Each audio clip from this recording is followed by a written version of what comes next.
रात का सन्नाटा चारों ओर फैला हुआ था। ट्रक हाईवे पूरा सुनसान था। चारों ओर ठंड से हाड़ कपा देने वाली ठंड चल रही थी। हाईवे के चारों ओर घना जंगल था। उसी हाईवे पर एक मर्सिडीज दौड़ रही थी। उसमें 3 लोग सवार थे, राहुल, निधि और उनकी 10 साल की बेटी तानिया। राहुल अपने दोस्त सैफ के घर ईद की पार्टी में शामिल होने के लिए गया था और पार्टी करके घर लौट रहा था।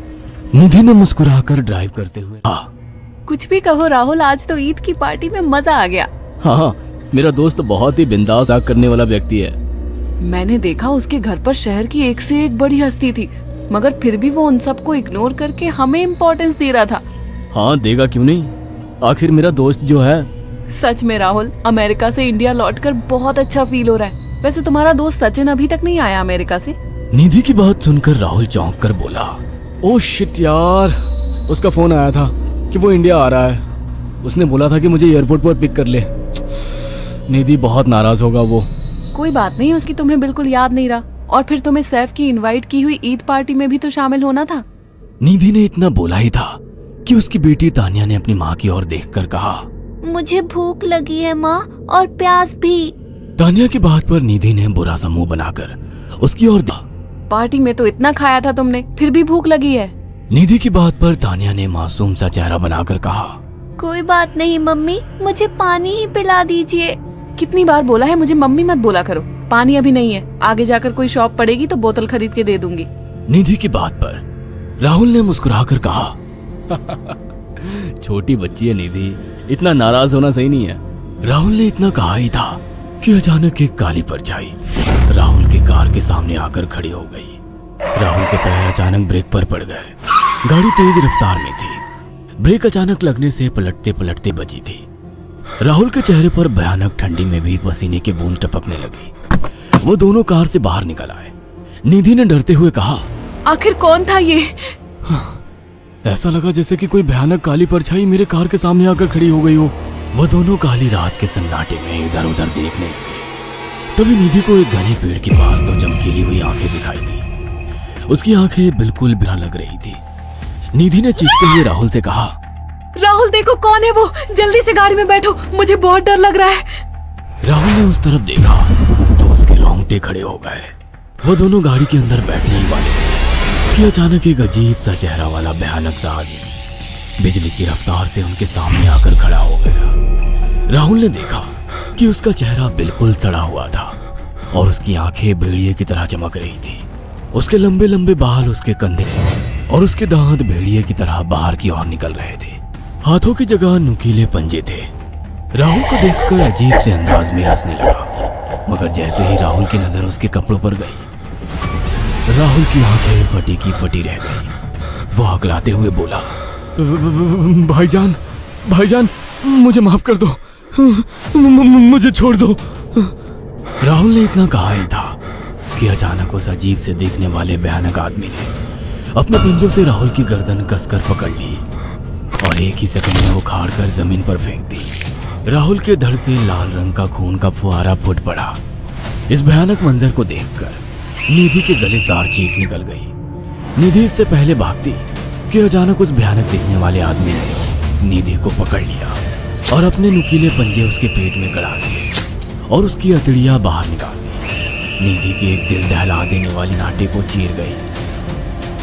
अचानक हवा का एक बवंडर उठा और वो भयानक सा दिखने वाला व्यक्ति देखते ही देखते बवंडर के साथ गायब हो गया। तानिया ने डरते डरते निधि के मोबाइल से पुलिस और सैफ को बुला लिया और कुछ ही देर में वहां चारों ओर पुलिस की गाड़ियां थी। पुलिस ने राहुल के दोनों दोस्त सैफ और सचिन ला लिया।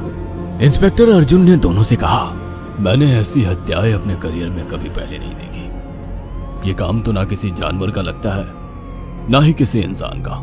सचिन कपकपाती हुई आवाज में बोला, आप कहना क्या चाहते हैं? कुछ कह नहीं सकता।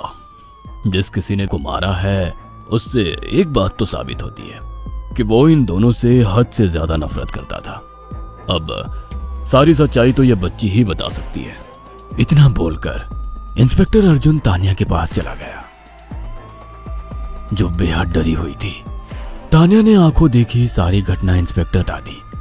तानिया की बात सुनकर इंस्पेक्टर अर्जुन कंफ्यूज चेहरा लेकर मोबाइल पर किसी से बात करने लगे।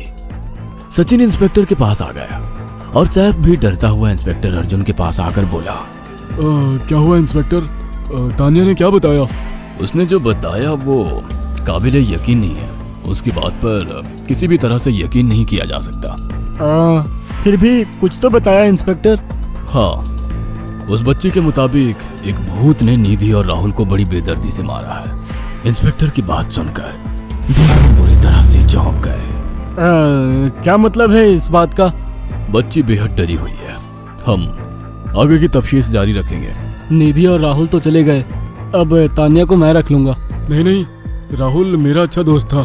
तानिया अब मेरे साथ रहेगी। देखिए, बच्ची के माँ बाप अब इस दुनिया में नहीं है और आप दोनों भी शादीशुदा है। मुझे नहीं लगता कि आप दोनों बच्ची की सही से देखभाल कर सकते हैं। मेरी कोई औलाद नहीं है। मैंने अपनी पत्नी को फोन कर दिया है, वो भी IPS ऑफिसर है। ये बच्ची आज से मेरे साथ रहेगी। उसका मासूम चेहरा मेरे दिल में उतर गया है। अब तुम दोनों जा सकते हो। पूछताछ के लिए मैं जब भी तुम्हें बुलाऊं तुम दोनों आ जाना। इंस्पेक्टर ने ये बात बोली ही थी कि अचानक वहां पर मौसम बदल गया। चारों ओर काली घटाएं छा गई और एक भयानक बवंडर उठा और देखते ही देखते सब पुलिस वालों के सामने वो भयानक चेहरे वाला आकार सबके सामने खड़ा हो गया। उसको देखकर सबके रोंगटे खड़े हो गए। देखते ही देखते उसने अपने भयानक पंजे सैफ की आंखों में डालकर उसकी आंखें निकाल ली। सैफ ने चीख दम तोड़ दिया। उस भयानक आदमी को देखकर सचिन उसके पैरों पर गिर गया। तुम तो भाईजान से कपड़े पहने हो। मैं समझ गया, तुम भाईजान हो। मुझे माफ कर दो भाईजान, मुझे यहाँ से जाने दो। मैंने कुछ नहीं किया था। वो भयानक चेहरे वाला गुर्राते हुए बोला, बता इन सबको कि ये सब इतनी भयानक मौत क्यों मरे। सचिन दौड़ता हुआ इंस्पेक्टर अर्जुन के पास गया और बोला, मैं जानता हूँ इसने इन तीनों को क्यों मारा। इसका नाम भाईजान था। जब ये जिंदा था ये किसी का भाई किसी की जान था। बहुत साल पहले ये हम सबका बहुत अच्छा गहरा दोस्त और बिजनेस पार्टनर था। ये सबकी बहुत मदद किया करता था। इसकी प्यारी सी बेटी थी तानिया, जो इस वक्त कार के अंदर बैठी हुई है। ये इसी की बेटी है। भाईजान अपने सारे पैसों से एक बहुत बड़ा हॉस्पिटल था जिससे गरीबों का मुफ्त इलाज किया जा सके, मगर हम तीनों इसके लिए तैयार नहीं थे। हमारी नीयत उसकी दौलत पर खराब थी और एक दिन हम सब धोखे से ईद के दिन भाईजान को यहाँ ले आए और इसे मारकर फेंक दिया। तो फिर तुम सबने इसकी बेटी को क्यों जिंदा छोड़ दिया? हमें बाद में पता लगा कि भाईजान ने सारी जायदाद अपनी बेटी के नाम कर दी है, इसीलिए हमने भाईजान की पत्नी को भी मार दिया। और तानिया का तुम 18 साल की उम्र पूरी करने का इंतजार कर रहे थे ताकि सारी जायदाद अपने नाम करा सको और बाद में उसे भी ठिकाने लगा सको। इसी के लिए तुम दोनों इस मासूम बच्ची को अपने साथ रखने की जिद कर रहे थे।